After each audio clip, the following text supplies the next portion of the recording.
ஆன்மீக நண்பர்கள் அனைவருக்கும் அன்பு கலந்த வணக்கங்கள். இன்றைக்கு நாங்கள் ஆன்மீகம் சம்பந்தமான பதிவில் தமிழகத்தில் உள்ள ஒரே ஒரு ஜோதிலிங்கம் அருள்மிகு ராமநாத சுவாமி திருக்கோயிலின் சிறப்புகளை பற்றி தான் நாம் பார்க்க போகிறோம்.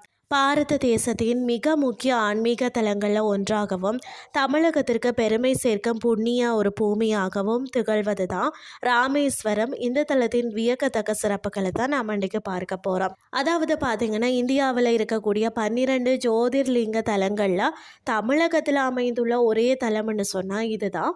சிவபெருமான் இங்கே சுயம்பு மூர்த்தியாகவும் ராமபிரானால் பிரதிஷ்டை செய்யப்பட்டவராகவும் அருள் பாலிக்கிறார். கட்டிடக்கலைக்கு சான்றாக விளங்கும் இந்த கோயிலின் 3ஆம் பரிகாரம் உலகிலேயே மிக நீளமானது. 1212 செதுக்கப்பட்ட தூண்களுடன் காண்போரை வியக்க வைக்கும் பிரம்மாண்டமாக தான் இது இருக்கிறது. கோயிலுக்குள்ள அமைந்துள்ள 22 தீர்த்தங்களில் நீராடுவதா நம்மளுடைய பாவங்களை நீக்கி புண்ணியம் தரும் என்பது நம்பிக்கை. குறிப்பாக அக்னி தீர்த்தம் கடல்ல நீராடுதல் மிகவும் விசேஷமானது. சக்தி பீடம் முக்தி தலம்னு சொல்லப்படுகிறது. அதாவது இது அம்மனின் 51 சக்தி பீடங்களில் ஒன்றான சேது சக்தி பீடம். பதஞ்சலி முனிவர் முக்தி அடைந்த தலம். ஆதிசங்கரர் பிரதிஷ்டை செய்த அதாவது ஸ்படிகலிங்கத்திற்கு இன்றும் அதிகாலையில் முதல் பூஜை நடைபெறுகிறதா. காசி ராமேஸ்வரம் யாத்திரை.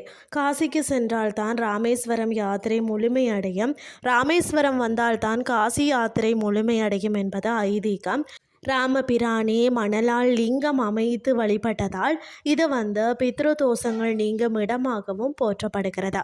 வாழ்நாளில் ஒரு முறையாவது தரிசிக்க வேண்டிய தலம்தான் இந்த ராமேஸ்வரம். இன்றைய ஆன்மீகம் சார்ந்த பதிவு உங்களுக்கு பிரயோசனமாக அமைஞ்சிருக்கும்னு சொல்லி நானும் நம்புகிறேன். இதே மாதிரி மற்றொரு ஆன்மீகம் சார்ந்த பதிவோடு உங்களை சந்திக்கிறேன். நன்றி.